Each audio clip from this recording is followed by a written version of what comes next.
In this lesson, we're going to take on an unexpected challenge with watercolor.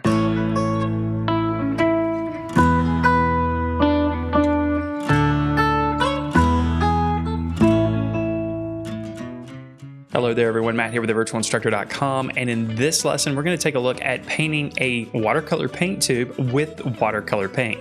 Now this might seem like a very easy subject to paint, but there are lots of challenges here.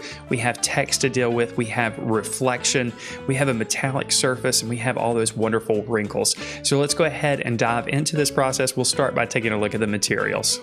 We'll work on Arches 140-pound cold press watercolor paper, and I'll be using Cotman Cake watercolors. And I'll also be using Grumbacher Golden Edge brushes. I'll be using all round brushes, 0, 00, and 14. We'll start here on our sheet of 140-pound cold press watercolor paper by sketching out the overall contours of the shape of our paint tube. We'll draw loosely in these beginning stages, and I'm using an H graphite pencil for these initial applications. We don't want the graphite to be too prevalent in our final painting, and that's why I'm using a harder graphite pencil, which of course will make a lighter mark on the surface. Of course, as these contour lines are added, we might make little notes here and there about where we see some contrast in value. So in other words, where we see a darker value right next to a lighter value, we might go ahead and draw the shapes for these locations. We'll also, of course, add the little wrinkles and things that we see throughout the paint tube as well. Now, the tendency of a lot of folks is to draw with maybe too much control. They try to get all of the lines perfect right from the start, and it's really a better approach to draw a little bit loosely, especially in these early stages. So you can see here I'm using lots of different lines as I try to find the overall shape or contour of the paint tube itself. We don't have to try to find the exact perfect line with our first mark. Sometimes it takes a few marks. So draw loosely, allow those marks to sit on the surface, but of course keep your marks relatively light. So we'll work our way down the body of the tube, and of course at this point we're ready to add the cap. And even in this area, well, especially in this area that requires a bit of precision, we'll still draw loosely, keeping the pencil moving for the most part.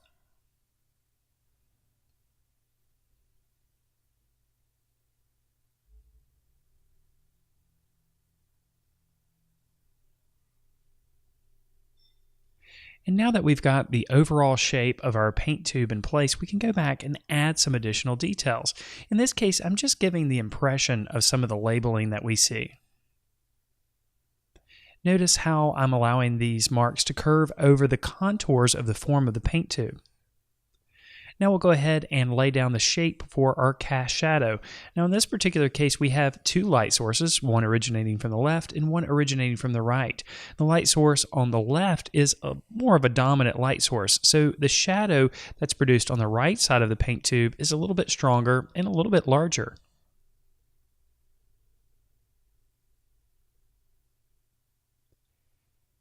But of course, there's still a hint of shadow on the opposite side as well, because we do have that secondary light source coming from the upper right-hand corner. But this light source is nowhere near as strong as our dominant one coming from the upper left-hand corner.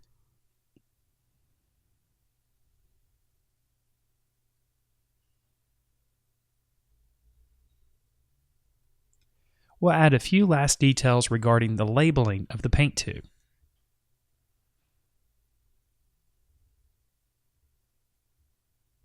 Then we can go back and refine some of our lines if needed.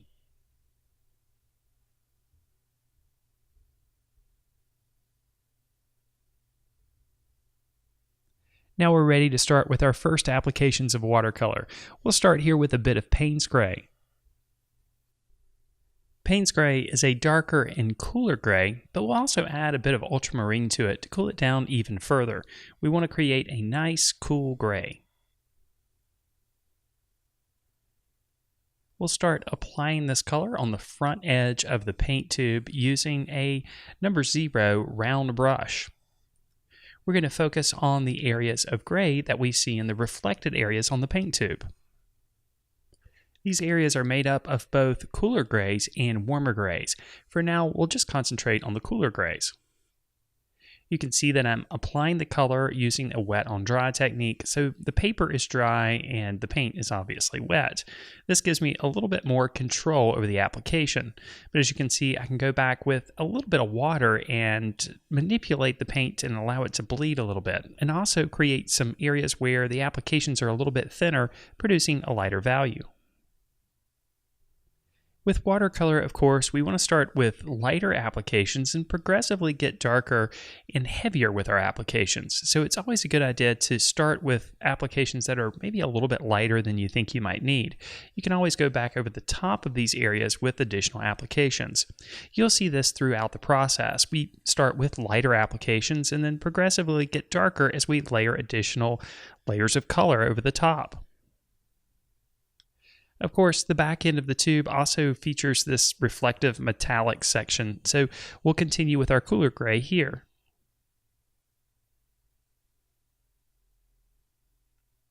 Be sure to leave open areas for reflections that happen. With this paint tube, we have two sections where we see this highly reflective surface. We see it at the front end of the tube and at the rear end of the tube, or the bottom of the tube, of course. This means we're going to see areas of dark value right next to areas of light value, and typically our areas of light value are going to be the highlights. So they need to be the white of the paper, basically. We need to allow them to be the whitest white that they can possibly be. So we'll need to make sure that we preserve these areas as we go through the painting. Now, speaking of preserving areas, you can see now that I've moved down to the middle portion of the paint tube where we have some text and some labeling here. We have a really dark area here, but for now we're going to go ahead and just make our cooler gray just a little bit darker with a heavier pigmentation of paint. So we're using a little bit less water here to make the value slightly darker, but you can see I've left some indications of where we're going to see text here. Now let's go ahead and start working on some of our warmer grays. We're going to start here with a little bit of burnt sienna. Then we'll pull in some of our Payne's gray, and this will give us a much warmer gray here.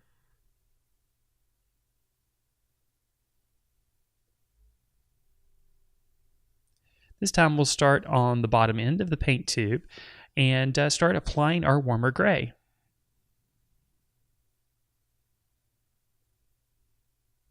In areas, we'll allow our warmer gray to overlap our cooler gray. This will add some complexity to the color and a bit more variety to the painting. But here again, we'll still leave those areas open that we need to keep preserved for the strongest highlights.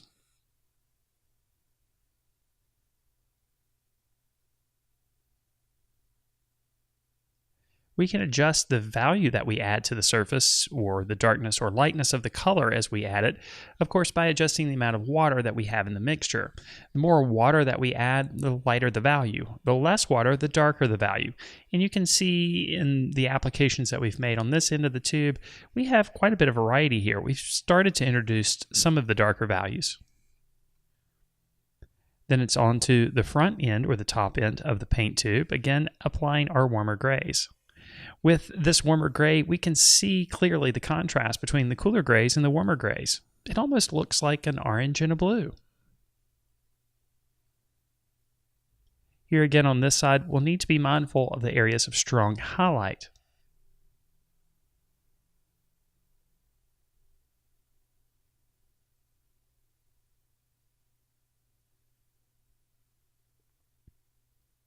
Now we'll go back to our cooler gray, and this time we'll allow a little bit more of the Payne's gray in the mixture. This, of course, produces a much darker value.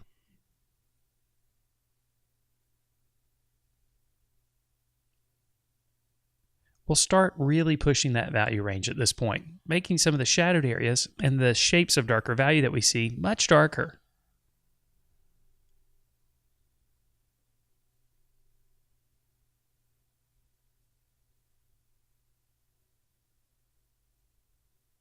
Remember, it's tempting to go as dark as you think you need to go, but it's always a good idea to stay a little bit lighter and just progressively work up those darker values by adding additional layers. Remember, be patient, take your time. We'll go ahead and begin darkening up some of the values on the front end of the paint tube as well. Again, just progressively and slowly getting darker with our layered applications. Not only does this approach allow us more control over the range of value, but it also allows us to build up a lot of depth in the color by layering.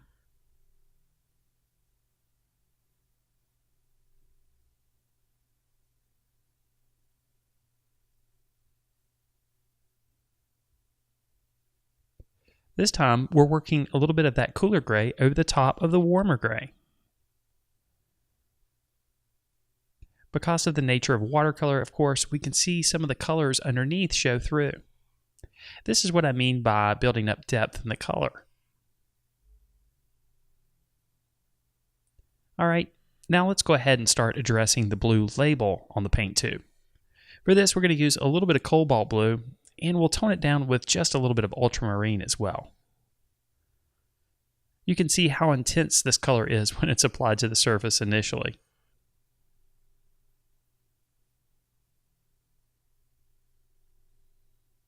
It's okay to be a little stronger with our application here since we know the color is going to be fairly dark. Here again, we still see quite a bit of reflection, so we need to be mindful of the areas of highlight and make sure that we avoid these areas and preserve them, leaving the white of the paper showing through.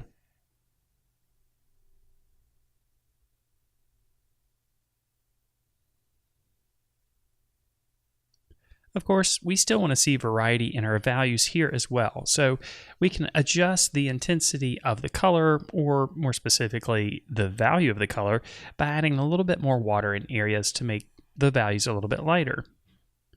And then, of course, we can go right over the top of some of our applications once they're dry, with additional applications to make the value darker as well.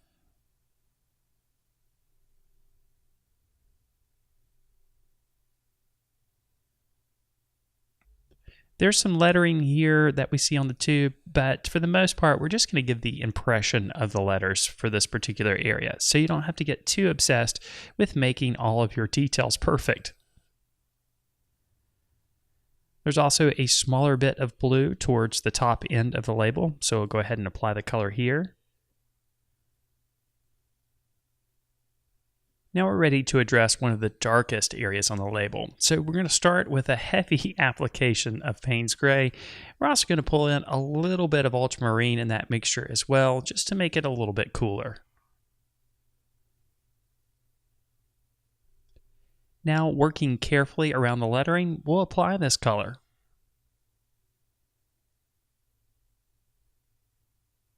Here again, we're going to give the impression of the letters on the label. Of course, our letters don't have to be perfect, as you'll see with the end result.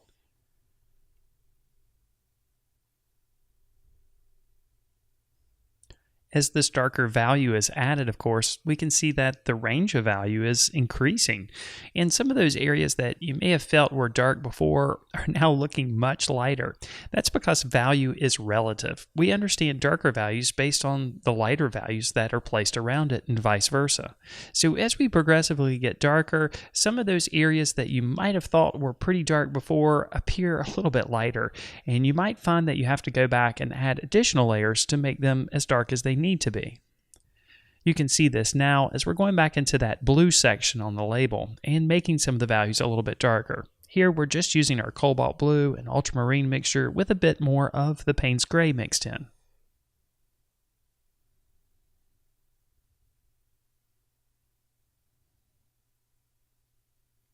We'll also go back to the reflective sections on the paint tube and make some of the values a little bit darker here as well.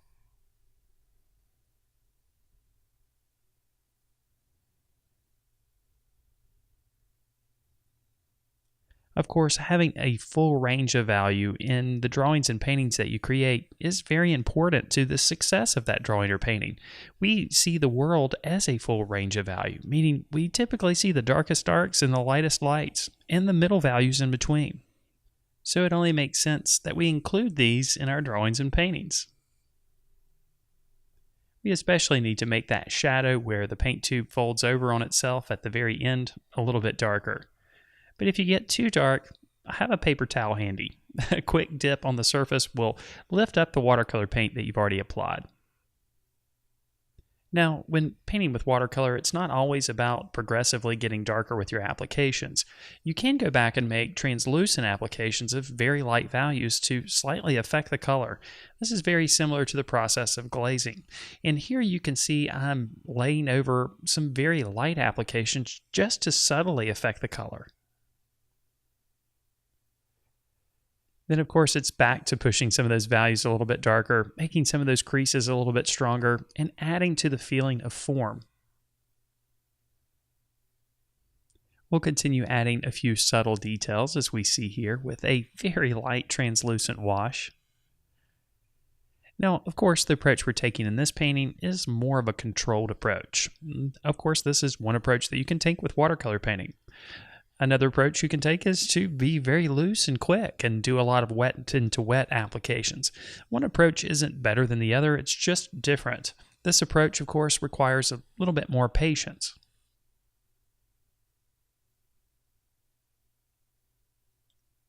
Now, of course, at this point, our paint tube is floating, so we need to add a little bit of shadow underneath.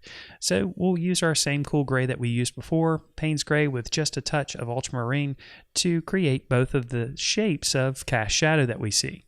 And since the dominant light source is coming from the left, our cast shadow on the right is going to be slightly darker.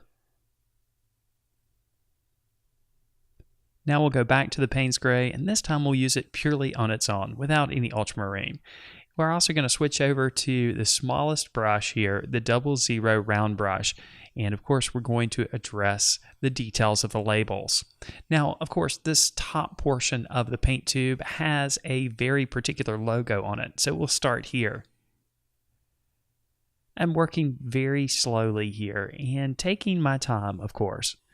A mistake here is not catastrophic, of course, as long as you have that paper towel handy. If you make a mark that you wish you didn't, you can just use that paper towel to lift up some of the paint. So don't be too overly timid here. This does require a bit of confidence, and you have to be deliberate with your strokes, of course. You also want to make sure that you don't have too much water in the mixture. You want to have just enough of a concentration between water and pigment so that your paint goes on smoothly and easily, but of course isn't over diluted and too light. Another thing to keep in mind is the phrase less is more. Often when we're dealing with a logo or some really detailed text like we are here, we have a tendency to make our lines a little bit too fat or too thick. It's usually a good idea to just make the lines a little bit skinnier than you think they actually might need to be. They often translate just fine. Now we'll move on to the darker part of the label, and here we need lighter text, and for the most part we've covered up most of the text here. So we're going to use a bit of gouache here. Gouache is just simply opaque watercolor. And since it's opaque, we can apply it right over the top of our translucent watercolor applications to create some areas of lighter value in this case, since we're using a white here. Now we'll come back to that middle section, but for now we'll go ahead and add some indication of some of the text that's in the blue section of the label. We're not going to spell things out completely, literally, we're not going to spell things out here. We'll just make a few marks to give an indication that there is some lettering here and allow our viewer's mind to fill in the rest of the information. As you can see, even though this is an opaque application of watercolor with the gouache, of course, the white is still not quite as white as the white of the paper. That's why it's always a good idea to leave those areas of strongest highlight open. For the labeling, it works just fine, but if we were to go back with the gouache and try to make these highlights really nice and strong, it would be hard to match the whiteness of the paper. Now here you can see I've gone back with some of that Payne's gray with just a touch of ultramarine and tried to refine some of the lettering. Not quite finished with that section at this point. We'll come back to it in just a minute, but I'll still use that same value in a couple of other areas to make the shadow a little bit stronger and of course broaden the range of value.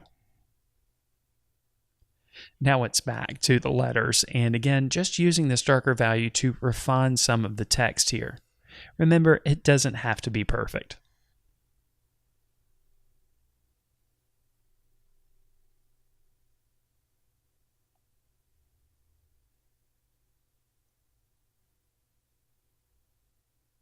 And then once these final refinements are done, our painting of a watercolor paint tube using watercolor is complete. Thanks so much for watching this video. I hope you enjoyed it, and I hope you were able to pick up a couple of things that you can apply to your own art. If you're new to the channel, I hope that you will consider subscribing. We cover a broad variety of drawing and painting media and subjects here. If you want to check out 3 of our course videos and ebooks for free, you can do so. I'll leave a link in the description below so you can go check that out. And if you haven't heard or checked out our comprehensive membership program, I suggest you do that as well. Our comprehensive membership program includes a broad variety of drawing and painting courses. All of our courses include videos and ebooks. There's weekly live lessons which are published each week direct from our studio, and all of those live lessons are recorded and stored in our vault, so you can go back and watch all of the live lessons we've ever produced. Weekly critiques as part of the Members Minute are also included, and a year-long curriculum for visual arts teachers. If you want to check out our membership program, I'll leave a link in the description below so you can go check that out. Maybe you can start your free trial. Everyone starts out with a free trial for 7 days. As always, I want to thank you again for watching, and I wish you all the very best in your artistic success.